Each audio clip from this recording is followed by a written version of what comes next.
Septembre 2021. Sylvie pose son paquet sur le bureau de sa thérapeute. Elle ne dit rien pendant presque une minute. Puis elle dit « Je ne peux plus ». Pas à cause de mes poumons, pas à cause des rides, pas à cause du prix, à cause de ce que j'ai vu ce matin dans le documentaire sur les océans.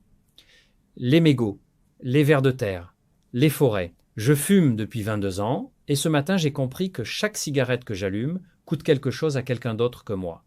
Et je ne peux plus faire semblant de ne pas le savoir.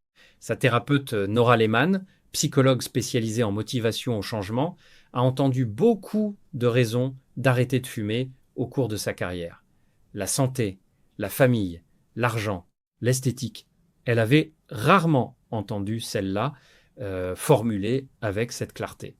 Et elle a décidé d'étudier ce phénomène de façon systématique, ce que Nora a trouvé en 5 ans de recherche clinique et de revues de littérature, confirme quelque chose que les thérapeutes du changement comportemental observaient intuitivement sans l'avoir encore documenté rigoureusement. Les motivations environnementales à l'arrêt du tabac, quand elles sont authentiques et non performatives, produisent des cessations significativement plus stables dans le temps que les motivations centrées uniquement sur la santé personnelle. Alexandre, journaliste scientifique, a rencontré Nora lors d'une conférence sur la psychologie du changement climatique à Genève. Il a passé 3 jours à l'écouter. Et il a compris qu'il tenait quelque chose d'important. Pas seulement pour les fumeurs. Pour tous ceux qui cherchent à comprendre pourquoi certaines motivations tiennent et d'autres s'effondrent. Aujourd'hui, on explore ce mécanisme. Pourquoi la motivation environnementale dure plus longtemps?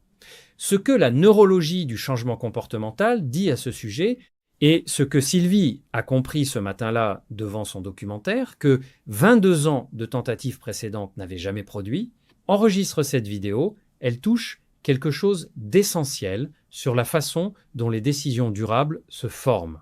La première raison pour laquelle la motivation environnementale est plus stable, c'est ce que Nora appelle l'invulnérabilité au craving. Le craving, l'envie intense et soudaine de fumer, est une tempête neurologique de courte durée. Il dure en moyenne 3 à 5 minutes. Pendant ces 3 à 5 minutes, les motivations qui parlent au même registre émotionnel que le craving, le plaisir immédiat, le soulagement, la récompense, sont particulièrement vulnérables. Mes poumons souffrent est une motivation qui parle du corps. Le craving parle du corps aussi. Les deux sont dans le même registre et le craving gagne souvent. Mais je contribue à la destruction des océans est une motivation qui parle d'autre chose, d'un engagement, d'une identité, d'une cohérence, avec des valeurs qui transcendent le corps et son besoin immédiat. Le craving ne peut pas atteindre ce registre de la même façon. Si cet analyste parle, partage cette vidéo à quelqu'un qui cherche une raison d'arrêter, qui tienne vraiment dans les moments difficiles. Cette perspective peut changer quelque chose. La deuxième raison, c'est ce que la recherche appelle la stabilité identitaire de la motivation.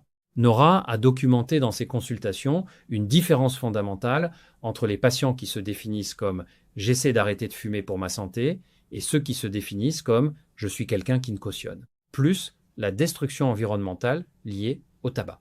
La première formulation est une résolution. La seconde est une identité. Et les identités résistent aux rechutes différemment des résolutions. Quand une résolution est brisée, elle est perdue.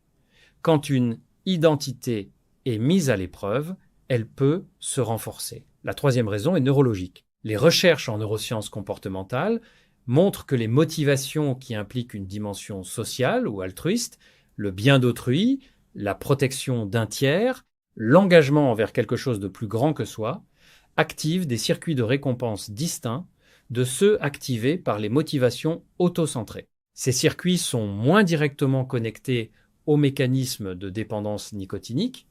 Ils offrent donc une voie motivationnelle que la dépendance atteint moins facilement.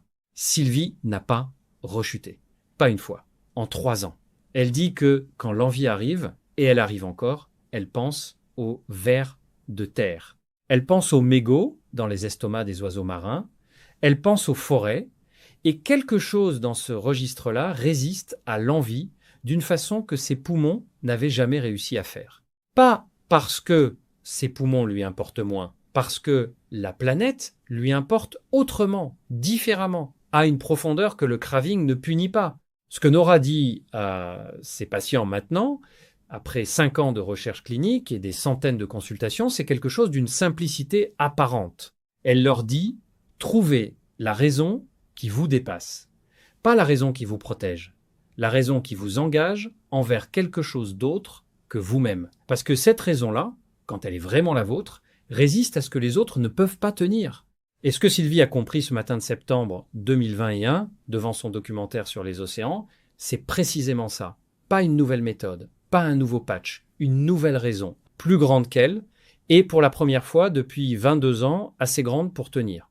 Laisse un commentaire avec la raison qui te dépasse et qui pourrait ou a déjà changé ta relation au tabac.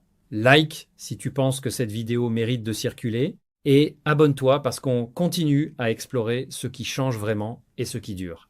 À très bientôt, Alexandre.